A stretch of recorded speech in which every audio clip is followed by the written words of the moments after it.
नमस्कार साथियों, मैं असगर खान। स्वागत है आप सभी का असगर एकेडमी यूट्यूब चैनल में। साथियों, एसएससी जीडी 2026 के महत्वपूर्ण डीपीएसपी से महत्वपूर्ण क्वेश्चन जो परीक्षा में यहीं से पूछे जाएंगे, जो मोस्ट इंपोर्टेंट है। वीडियो को लास्ट तक जरूर देखिएगा। चलिए, आज का हमारा पहला प्रश्न क्या है, ध्यान दें। तो राज्य की नीति निर्देशक तत्व भारतीय संविधान के किस भाग में है? तो राज्य के नीति निर्देशक तत्व भारतीय संविधान के किस भाग में है? तो भाग 4 में है। याद रखिएगा, सभी साथी याद रखें, भाग 4 में दिए गए हैं नीति निर्देशक तत्व। ऑप्शन बी इसका राइट आंसर हो जाएगा। ठीक है, सभी लोग इसका ध्यान दें। राज्य की नीति निर्देशक तत्व किस संविधान के किस भाग में है? तो भाग 4 में है, याद रखें। ठीक है, तो ऑप्शन बी इसका राइट आंसर हो जाएगा। याद रखें, राज्य की नीति निर्देशक तत्व संविधान के भाग 4 में दिए गए हैं। ये अनुच्छेद 36 से 51 तक वर्णित है। याद रखें, ठीक है। इनका जो उद्देश्य है, सामाजिक और आर्थिक न्याय स्थापित करना है। ठीक है, इस सरकार को नीति बनाने की दिशा देते हैं। ठीक है, भाग 4 ऑप्शन बी इसका राइट आंसर हो जाएगा। याद रखें, ठीक है, ऑप्शन बी इसका राइट आंसर हो जाएगा। चलिए, अगला प्रश्न हमारा क्या है, ध्यान दें। राज्य के नीति निर्देशक तत्व किस देश के संविधान से लिए गए हैं? मोस्ट इंपोर्टेंट प्रश्न है, ध्यान दें। राज्य की नीति निर्देशक तत्व किस देश के संविधान से लिए गए हैं? तो आयरलैंड। किस देश के संविधान से लिए गए हैं? तो आयरलैंड के देश से लिए गए हैं राज्य के नीति निर्देशक तत्व। ठीक है, तो ऑप्शन बी इसका राइट आंसर हो जाएगा। याद रखें, ठीक है, ऑप्शन बी इसका राइट आंसर हो जाएगा। तो भारत ने डीपीएसपी की अवधारणा आयरलैंड से ली है। ठीक है, आयरलैंड के संविधान में भी ऐसी मार्गदर्शक सिद्धांत है। इनका उद्देश्य है कल्याणकारी राज्य की स्थापना, और भारत ने इसे अपने संविधान में अपनाया है। ठीक है, तो याद रखें, जो राज्य की नीति निर्देशक तत्व है वो किस देश के संविधान से लिए गई हैं? तो आयरलैंड के संविधान से लिए गए हैं। याद रखें, ठीक है, तो ऑप्शन बी इसका राइट आंसर हो जाएगा। चलिए, अगला प्रश्न क्या हमारा, ध्यान दें। अगला प्रश्न है साथियों, राज्य के नीति निर्देशक तत्व की प्रकृति क्या है? ठीक है, तो राज्य के नीति निर्देशक तत्व की प्रकृति क्या है?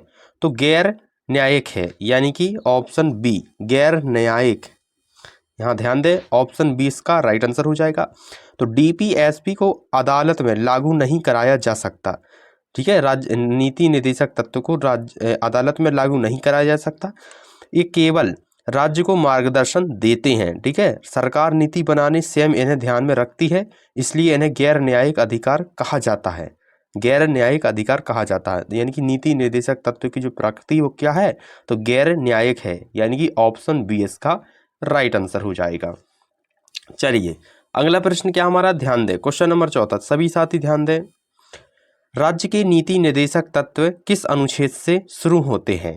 राज्य के नीति निर्देशक तत्व किस अनुच्छेद से शुरू होते हैं? तो यहाँ पर याद रखना है, अनुच्छेद 36 से शुरू होते हैं राज्य के नीति निर्देशक अनुच्छेद। ठीक है, नीति निर्देशक तत्व किस अनुच्छेद से शुरू होते हैं? तो अनुच्छेद 36 से शुरू होते हैं। ऑप्शन बी इसका राइट आंसर हो जाएगा। याद रखें, ठीक है, तो अनुच्छेद 36 में डीपीएसपी की परिभाषा दी गई है। इसके बाद अनुच्छेद 37 में इनके महत्व का वर्णन है, और अनुच्छेद 51 तक चलते हैं। ठीक है, ये शासन के मार्गदर्शन सिद्धांत है। याद रखें, आप लोग को याद रखना है, राज्य के नीति निर्देशक तत्व हैं जो अनुच्छेद 36 से स्टार्ट होते हैं, और 37 में इनका महत्व है, और 51 तक चलते हैं। आपको याद रखना है, ठीक है, तो ऑप्शन बी इसका राइट आंसर हो जाएगा। चलिए, अगला हमारा प्रश्न क्या है, ध्यान दें। राज्य सामाजिक, आर्थिक और राजनीतिक न्याय स्थापित करेगा किस अनुच्छेद में है? ध्यान दें, राज्य सामाजिक और आर्थिक और राजनीतिक न्याय स्थापित करेगा किस अनुच्छेद में है?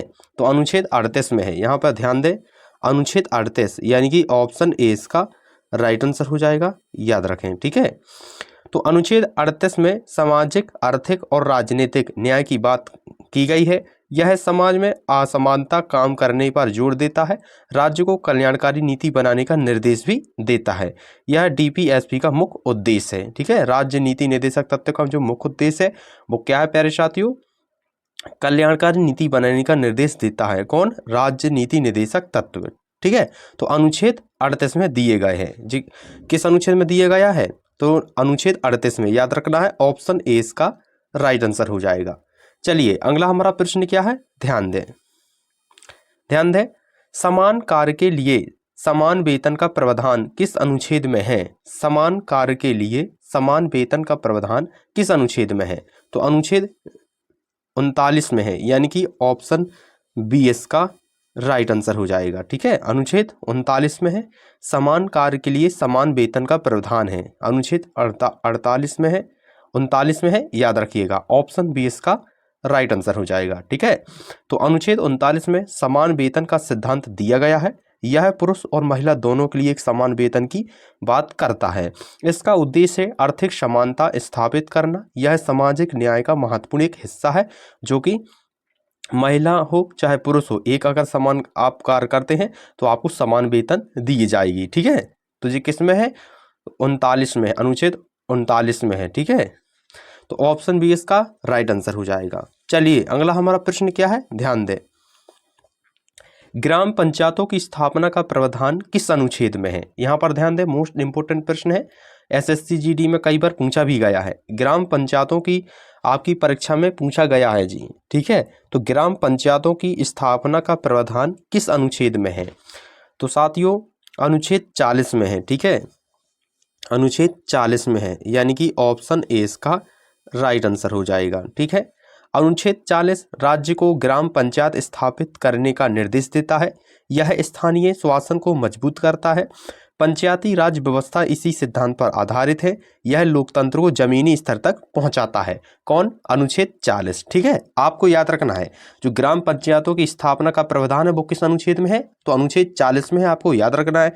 ठीक है, तो ऑप्शन ए इसका राइट आंसर हो जाएगा। चलिए अगला हमारा प्रश्न क्या है साथियों, ध्यान दें, वीडियो को लास्ट तक जरूर देखिएगा। ठीक है, मेरे को सब समझ में आएगा, आपको वीडियो को जरूर लास्ट तक देखें। काम, शिक्षा और सार्वजनिक सहायता का अधिकार किस अनुच्छेद में है? काम, शिक्षा और सार्वजनिक सहायता का अधिकार किस अनुच्छेद में है? तो अनुच्छेद 41 में है, यानी कि ऑप्शन बी इसका राइट आंसर हो जाएगा। ठीक है, ऑप्शन बी इसका राइट आंसर हो जाएगा। अनुच्छेद 41 काम और शिक्षा का अधिकार देने की बात करता है। साथ ही बेरोजगार और बीमारी और वृद्धावस्था में सहायता का प्रावधान है। राज्य अपनी आर्थिक क्षमता के अनुसार यह सहायता देता है। आपको यहाँ पर याद रखना है कम शिक्षा सार्वजनिक सहायता का जो अधिकार है वो किस में है? अनुच्छेद 41 में है।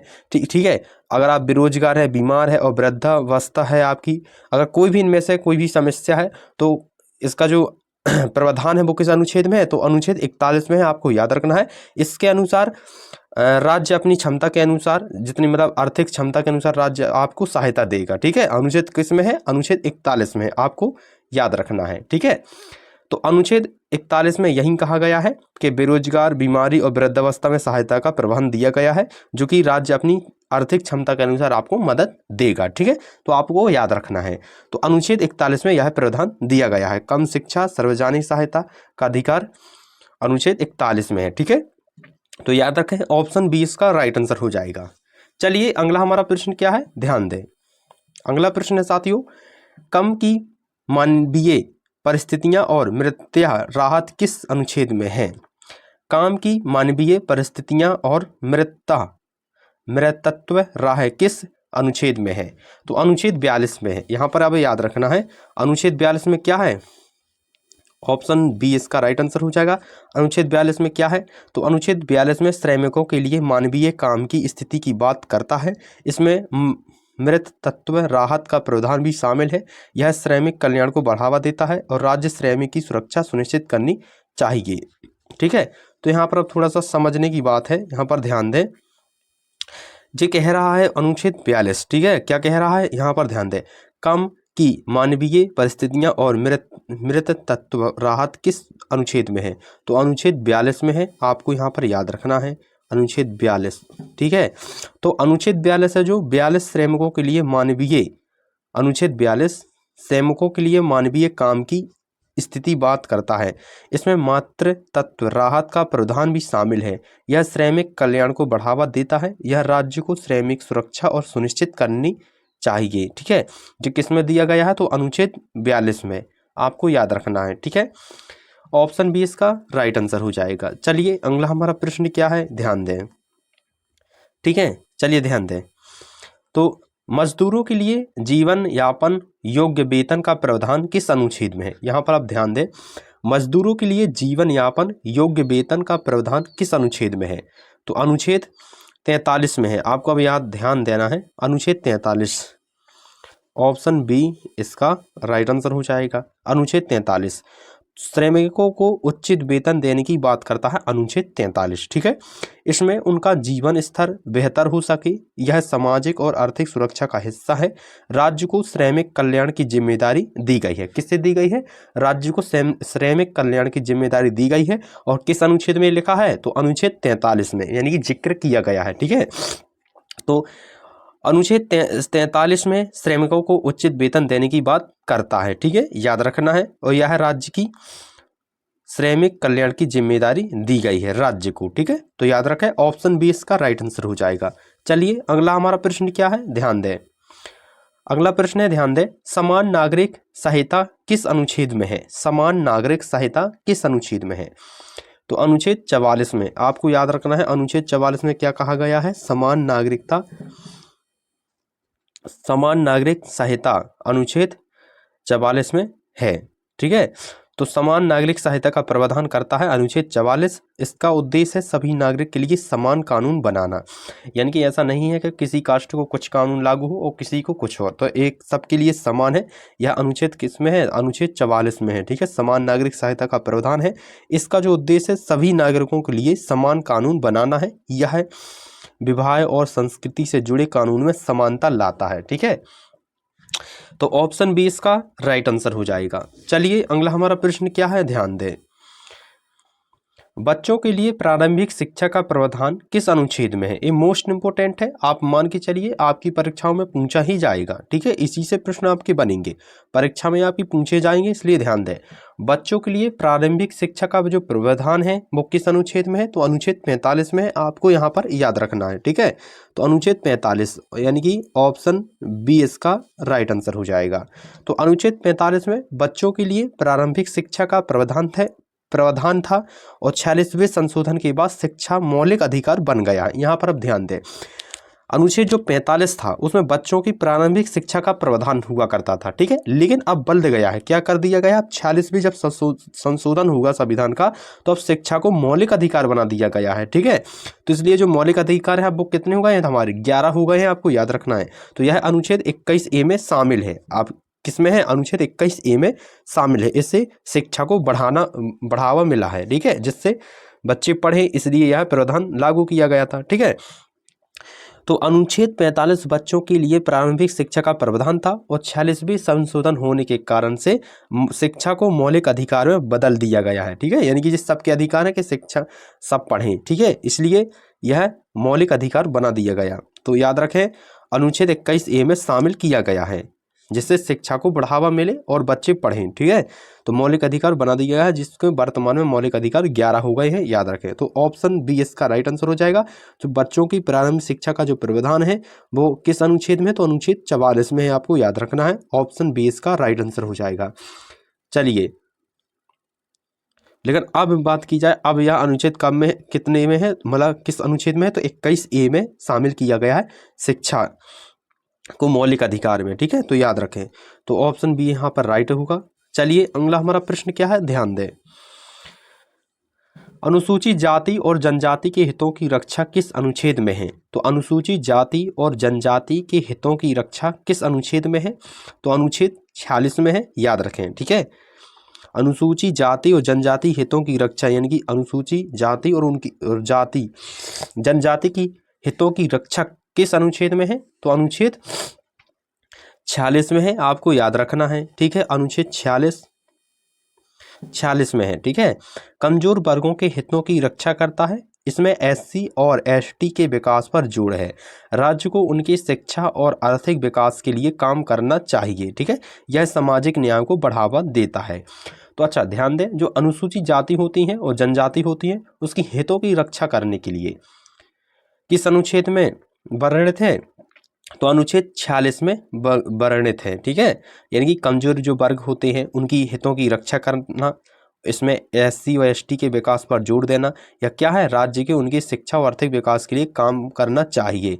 राज्य का एक कार्य होता है कि अपने SC ST जो वर्ग होते हैं, जैसे कि कमजोर वर्ग होते हैं, उनकी हितों की रक्षा करना ही राज्य का कार्य है, और SC ST के विकास पर जोर दिया जाए और राज्य को उनकी शिक्षा और आर्थिक विकास के लिए काम करना चाहिए। ये किसमें प्रावधान दिया गया है, तो अनुच्छेद 46 में दिया गया है, आपको याद रखना है। ठीक है, थोड़ा सा आप ध्यान रख के चलिए तो आपको सब समझ में आएगा। ठीक है, तो आर्थिक विकास के लिए काम करना चाहिए, यह सामाजिक न्याय को बढ़ावा देता है। ठीक है, तो ऑप्शन बी इसका राइट आंसर हो जाएगा। चलिए अगला हमारा प्रश्न क्या है, ध्यान दें। पोषण स्तर और सार्वजनिक स्वास्थ्य सुधार किस अनुच्छेद में है। ध्यान दें, पोषण स्तर और सार्वजनिक स्वास्थ्य सुधार किस अनुच्छेद में है, तो अनुच्छेद 47 में है, आपको याद रखना है। ठीक है, 47 में क्या है, पोषण स्तर और सार्वजनिक स्वास्थ्य सुधार अनुच्छेद किस अनुच्छेद में है, तो अनुच्छेद 47 में है, याद रखें। ऑप्शन बी इसका राइट आंसर हो जाएगा। ठीक है, तो ऑप्शन बी इसका राइट आंसर हो जाएगा, याद रखिएगा ऑप्शन बी। हाँ, तो ध्यान दें, अनुच्छेद 47 पोषण और स्वास्थ्य सुधार पर जोर देता है। राज्य को शराब और नशीले पदार्थों को नियंत्रित करना चाहिए। इसका उद्देश्य जनता का स्वास्थ्य सुधारना, यानी कि राज्य का एक कर्तव्य है कि जनता, अपने राज्य स्टेट की जो जनता है उनको स्वास्थ्य में ध्यान देना। ठीक है, अनुच्छेद कितने में है, 47 में है, याद रखें। ठीक है, अनुच्छेद 47 में है ये।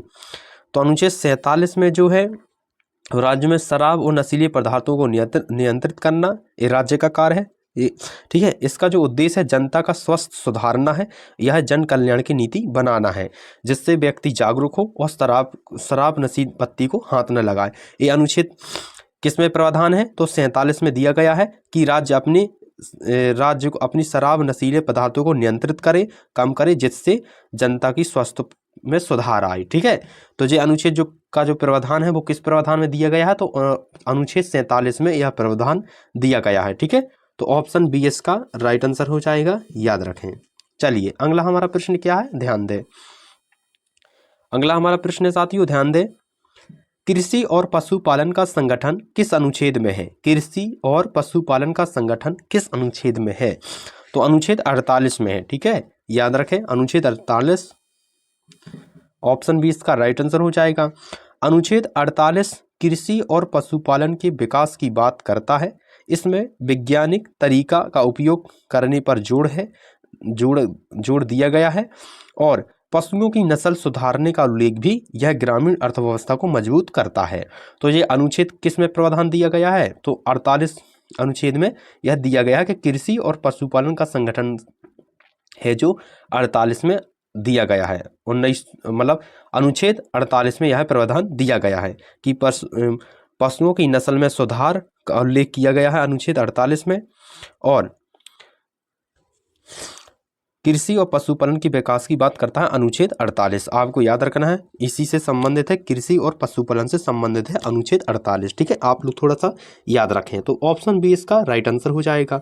ठीक है, चलिए अगला हमारा प्रश्न क्या है, ध्यान दें। राष्ट्रीय महत्व के स्मारकों की रक्षा किस अनुच्छेद में है। राष्ट्रीय महत्व के स्मारकों की रक्षा किस अनुच्छेद में है, तो अनुच्छेद 39 में है। ठीक है, 49 में है, यानी कि ऑप्शन बी इसका राइट आंसर हो जाएगा, याद रखें। ठीक है, 49 क्या है, 49 में ध्यान दें, अनुच्छेद 49 एक कम 50 मतलब 49 में क्या है, तो अनुच्छेद 49 राष्ट्रीय स्मारकों की रक्षा से संबंधित है। राष्ट्रीय स्मारकों की रक्षा से संबंधित है। राज्यों को ऐतिहासिक धरोहर को सुरक्षित रखना चाहिए। यह संस्कृति विरासत की रक्षा करता है, भारत की पहचान को बनाए रखने में मदद करता है। आपको अब यहाँ पर ध्यान रखना है, राष्ट्रीय महत्व के स्मारकों की रक्षा किस अनुच्छेद में है, अगर पूछ लिया जाए तो क्या बताएंगे आप, अनुच्छेद 39 में है। ठीक है, यह प्रावधान है, और जो यह अनुच्छेद 39 में वर्णित है, कहा गया है कि अनुच्छेद राष्ट्रीय स्मारकों की रक्षा से संबंधित है। राज्यों के ऐतिहासिक धरोहर को सुरक्षित रखना चाहिए। यानी कि राज्य को धरोहर को सुरक्षित रखना चाहिए, ये अनुच्छेद 39 में वर्णित है। यह संस्कृति विरासत की रक्षा करता है, अनुच्छेद 49। ठीक है, भारत की पहचान को बनाए रखने में मदद करता है, कौन? अनुच्छेद 49, आपको याद रखना है। अनुच्छेद 49 किससे संबंधित है? आपको याद रखना है, तो राष्ट्रीय महत्व स्मारकों की रक्षा से संबंधित है। अनुच्छेद 49 आपको याद रखना है। ठीक है, तो ऑप्शन बी इसका राइट आंसर हो जाएगा। चलिए अगला हमारा प्रश्न क्या है, ध्यान दें। न्यायपालिका को कार्यपालिका से अलग करने का प्रावधान किस अनुच्छेद में है? न्यायपालिका को कार्यपालिका से अलग करने का जो प्रावधान है वो किस अनुच्छेद में है? तो अनुच्छेद 50 में है। आपको अब याद रखना है, जो अनुच्छेद 50 है उसमें क्या संबंधित है? तो न्यायपालिका और कार्यपालिका को अलग करने का प्रावधान है। ठीक है, तो यहाँ पर याद रखें, ऑप्शन सी इसका राइट आंसर हो जाएगा। अनुच्छेद 50 न्यायपालिका की स्वतंत्रता सुनिश्चित करता है। ठीक है, यह कार्यपालिका से न्यायपालिका को अलग करने की बात करता है। इससे निष्पक्ष न्याय मिल सके और यह लोकतंत्र को भी महत्व देता है। ठीक है, आपको थोड़ा सा यहाँ पर याद रखना है। तो अनुच्छेद जो 50 है, यहाँ पर ध्यान दें, अनुच्छेद जो 50 है वो क्या है? तो न्यायपालिका को कार्यपालिका से अलग करने का प्रावधान है, जिससे निष्पक्ष न्याय मिल सके और यह लोकतंत्र महत्वपूर्ण सिद्धांत है। ठीक है, तो जो न्यायपालिका और कार्यपालिका का जो उल्लेख है वो किस अनुच्छेद में है? तो अनुच्छेद 50 में है, 50 में प्रावधान है। ठीक है, अनुच्छेद जो 50 है वो किससे संबंधित है?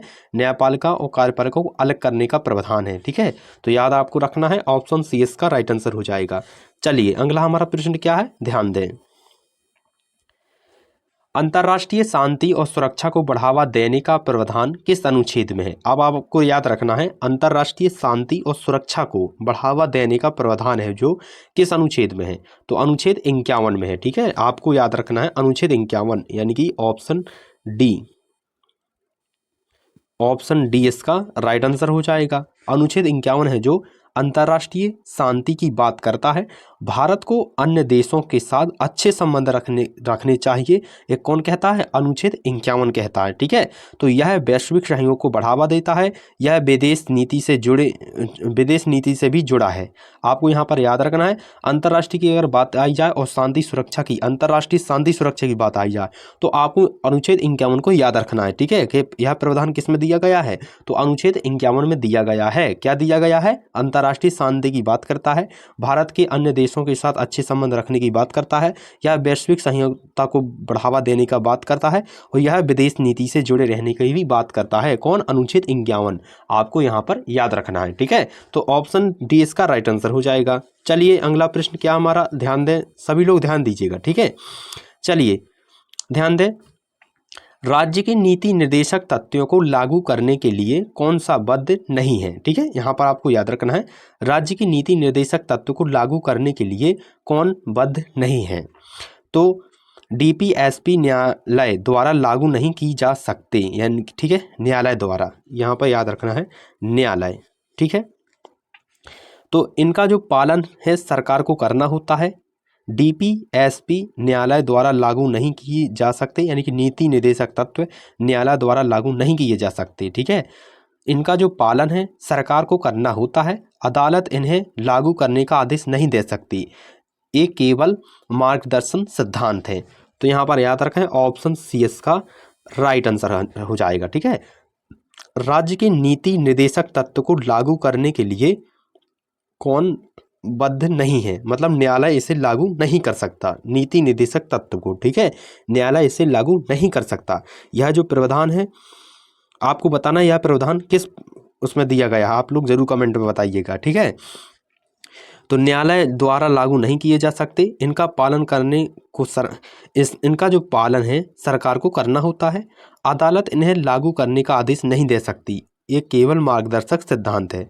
ठीक है, तो न्यायालय नहीं कर सकती राज्य की नीति निर्देशक तत्व को लागू। ठीक है, आपको यहाँ पर याद रखना है, यहाँ पर पूछ रहा है राज्य की नीति जो निर्देशक तत्व होते हैं उस लागू करने के लिए न्यायालय उसे लागू नहीं कर सकती, यानी कि बाध्य नहीं है। ठीक है, अनुमति नहीं है, तो न्यायालय को नहीं है, याद रखें, राज्य की नीति निर्देशक तत्व को लागू करने का नहीं है प्रावधान। ठीक है, यहाँ पर याद रखें, तो ऑप्शन सी इसका राइट आंसर हो जाएगा। चलिए अगला हमारा प्रश्न क्या है, ध्यान दें। राज्य के नीति निर्देशक तत्वों का उद्देश्य क्या है? राज्य की नीति निर्देशक तत्वों का उद्देश्य क्या है? तो सामाजिक और आर्थिक न्याय, तो यानी कि सामाजिक और आर्थिक न्याय, ठीक है, सामाजिक और आर्थिक न्याय। तो डीपीएसपी का उद्देश्य है, यानी कि राज्य की नीति निर्देशक तत्व का उद्देश्य है समाज में समानता लाना, गरीब और कमजोर वर्गों का विकास करना, राज्य को कल्याणकारी नीति बनाने के लिए प्रेरित करता है, ठीक है, याद रखें। राज्य की नीति निर्देशक जो तत्व का जो उद्देश्य है वो क्या है साथियों? सामाजिक और आर्थिक न्याय को बनाए रखना, यानी कि ऑप्शन बी एस का राइट आंसर हो जाएगा, याद रखें, ठीक है। तो डीपीएसपी यानी कि राज्य नीति निर्देशक तत्व का जो उद्देश्य है वो समाज में समानता लाना, गरीबी और कमजोर वर्गों का विकास करना, राज्य को कल्याणकारी नीति बनाने के लिए प्रेरित करना, ठीक है, यह सामाजिक न्याय का आधार है। तो ऑप्शन बी एस का राइट आंसर हो जाएगा, सभी साथी याद रखें, ठीक है। चलिए अगला हमारा प्रश्न क्या है, ध्यान दें। अगला हमारा प्रश्न है साथियों, डीपीएसपी का लक्ष्य किस प्रकार का राज्य बनाना है? यानी कि राज्य नीति निर्देशक तत्व का जो लक्ष्य है वो किस प्रकार का राज्य बनाना है? तो किस प्रकार का राज्य बनाना है? कल्याणकारी राज्य बनाना है, ठीक है। तो यहाँ पर याद रखें कल्याणकारी क्या है, कैसे बनेगा, अब ध्यान दें। तो राज्य नीति निर्देशक तत्वों का किस नाम से भी जाना जाता है? और सॉरी, ये कहाँ आ गए, एक मिनट रुक जाएं थोड़ा सा यहाँ पर। हाँ, तो यहाँ पर आप ध्यान रखना है, डीपीएसपी का लक्ष्य होता है, यानी कि राज्य नीति निर्देशक तत्व का लक्ष्य होता है वो कि किस प्रकार का राज्य बनाना चाहिए, तो कल्याणकारी राज्य बनना चाहिए, यहाँ याद रखें, ठीक है। तो ऑप्शन डी इसका राइट आंसर हो जाएगा। कल्याणकारी राज्य कब बनेगा? जब सही योजनाओं का लाभ जनता तक पहुँचेगा, ठीक है। तो राज्य नीति निर्देशक तत्व का ये लक्ष्य है कि राज्य को एक कल्याणकारी राज्य बनाए, सब चीज़ से भरपूर रहे, ठीक है, वहाँ की जनता सुखित रहे, शिक्षा में आगे रहे, हर चीज़ में आगे रहे। तो यह राजनीति निर्देशक तत्व का कार्य होता है जो सरकार को करना होता है, ठीक है। तो कल्याणकारी रहे राज्य, यानी कि सबके पास मकान हो और घर में दाल रोटी कपड़ा ये सब होना ही चाहिए, ये राज्य का कार्य होता है और कल्याणकारी राज्य होता है, ठीक है। ये लक्ष्य है किसका? डीपीएसपी का, ठीक है, याद रखें, यानी कि राज्य के नीति निर्देशक तत्व का एक कार्य होता है। तो आपको याद रखना है, ऑप्शन सी इसका राइट आंसर हो जाएगा, ठीक है। चलिए अगला हमारा प्रश्न क्या है, ध्यान दें। अगला हमारा प्रश्न है साथियों, ध्यान दें, राज्य के नीति निर्देशक तत्व को किस नाम से भी जाना जाता है? किस नाम से जाना जाता है राज्य के नीति निर्देशक तत्व को? तो शासन के मार्गदर्शन सिद्धांत के नाम से भी जाना जाता है। यहाँ पर याद रखना है, ऑप्शन ए इसका राइट आंसर हो जाएगा, ठीक है, ऑप्शन ए इसका राइट आंसर हो जाएगा। राज्य की नीति निर्देशक तत्व को किस नाम से भी जाना जाता है? शासन के मार्गदर्शन सिद्धांत के नाम से भी जाना जाता है, ठीक है, याद रखें। चलिए अगला हमारा प्रश्न क्या है, ध्यान दें। अगला प्रश्न है, डीपीएसपी किसके लिए मार्गदर्शन प्रदान करते हैं? तो सरकार के लिए, नागरिक, हाँ, तो यहाँ पर ध्यान दें, डीपीएसपी किसके लिए मार्गदर्शन प्रदान करती हैं? तो सरकार के लिए करते हैं। राज्य नीति निर्देशक तत्व किसके लिए करते हैं? सरकार के लिए, यानी कि ऑप्शन बी इसका राइट आंसर हो जाएगा, याद रखें, ठीक है। अगला हमारा प्रश्न क्या है, ध्यान दें, राज्य की नीति निर्देशक तत्व किस प्रकार के अधिकार हैं? राज्य की नीति निर्देशक तत्व किस प्रकार के अधिकार हैं? तो यहाँ पर याद रखना है, नैतिक, राज्य के जो नीति निर्देशक तत्व है वो किस प्रकार के अधिकार हैं? तो नैतिक अधिकार हैं, ठीक है, यहाँ पर याद रखें, ऑप्शन बी इसका राइट आंसर हो जाएगा। चलिए अगला हमारा प्रश्न क्या है, ध्यान दें। अगला हमारा प्रश्न है, भारतीय संविधान में डीपीएसपी का मुख्य उद्देश्य क्या है? भारतीय संविधान में डीपीएसपी का मुख्य उद्देश्य क्या है, यानी कि राज्य नीति निर्देशक तत्व का मुख्य उद्देश्य क्या है? तो यहाँ पर उद्देश्य क्या है, यहाँ पर आपको थोड़ा सा ध्यान देना है, ठीक है। उद्देश्य क्या है? तो उपरोक्त में से सभी है, यानी कि सामाजिक न्याय भी है, ठीक है, आर्थिक न्याय भी है और कल्याणकारी राज्य भी है, और उपयुक्त में से सभी। तो ऑप्शन डी इसका राइट आंसर हो जाएगा, याद रखना है, ठीक है। तो डीपीएसपी का उद्देश्य, यानी कि राज्य नीति निर्देशक तत्व का जो उद्देश्य है सामाजिक और आर्थिक न्याय स्थापित करना, किसमें? भारतीय संविधान में क्या है मुख्य उद्देश्य नीति निर्देशक तत्व का? तो सामाजिक और आर्थिक न्याय स्थापित करना। यह जनता के जीवन स्तर को बेहतर बनाना चाहता है। इसने कल्याणकारी राज्य की स्थापना होती है नीति निर्देशक तत्व से, ठीक है, इसलिए सही विकल्प सही हो गए, इसलिए सभी विकल्प सही हो जाएंगे, याद रखना है। सभी विकल्प सही होंगे, ऑप्शन डी इसका राइट आंसर हो जाएगा। ठीक है, तो साथियों ये थे मोस्ट इंपोर्टेंट 25 MCQ क्वेश्चन जो आपकी परीक्षाओं के लिए बहुत ही इंपॉर्टेंट है। आज का वीडियो अगर अच्छा लगा हो तो वीडियो को लाइक कर दें, चैनल को सब्सक्राइब कर दें और दोस्तों के साथ शेयर जरूर करें वीडियो को। धन्यवाद।